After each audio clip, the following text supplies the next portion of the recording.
qu'est-ce que le lotissement et qu'est-ce qui n'est pas du lotissement? Alors, monsieur le journaliste, pour que des populations s'installent dans une zone, il faut qu'il y ait des voies d'accès. Il faut qu'il y ait de l'eau. Il faut qu'il y ait des poteaux électriques. On appelle ça, en jargon technique, des aménités urbaines, c'est-à-dire la viabilisation d'une zone.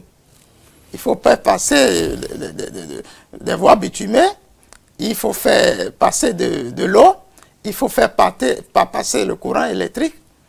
Et cet ensemble qui est appelé... Et le téléphone. Il faut aussi le téléphone. Etc.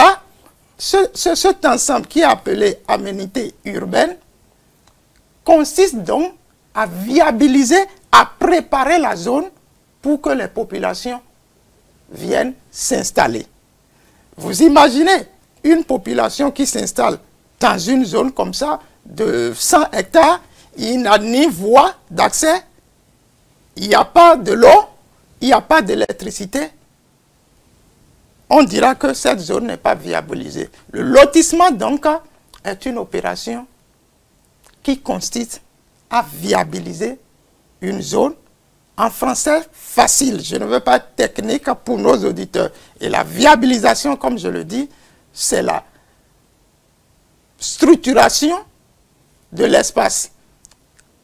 Et donc, depuis les années 80, M. Herbert, nous ne sommes pas en réalité en train de faire des opérations de lotissement. Ah bon?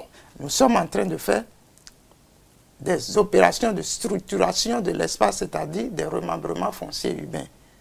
Puisque les opérations de lotissement doivent précéder l'installation des populations. Et depuis près de 30 ans déjà, c'est le contraire que nous voyons. C'est-à-dire les populations s'installent d'abord et nous venons pour faire les lotissements, qui sont en réalité des remembrements fonciers urbains et non des lotissements. Parce que pour faire un lotissement, il faut avoir 0 personne. C'est-à-dire le terrain non seulement nu, c'est que ça ne vous appartient, c'est-à-dire ça n'appartient même pas à l'ensemble des populations. Parce que vous, où vous êtes, vous pouvez acheter un terrain de 900 mètres carrés. Vous habitez Cotonou ici, vous pouvez avoir un terrain de 900 mètres carrés à Calavi. N'est-ce pas? Oui. C'est nu, puisque ce n'est pas construit. Donc, le terrain non seulement doit être nu, mais ça ne doit pas appartenir à l'ensemble, à un groupe de population. Soit vous avez 50 hectares qui vous appartient, vous en tant que Herbert, et on décide de lotir ça, vous voyez, c'est pour vous, il n'y a pas de problème. Soit c'est l'État qui a 200 hectares, on décide de lotir, il n'y a pas de problème, c'est pour l'État, exclusivement pour l'État. Soit c'est la commune qui a 50 hectares et la commune décide de lotir sa propriété foncière à elle. C'est cela qu'on appelle lotissement. Mais dès lors qu'il y a déjà des personnes à qui appartiennent ces espaces, qu'ils soient bâtis ou non, on parle de remembrement foncier urbain.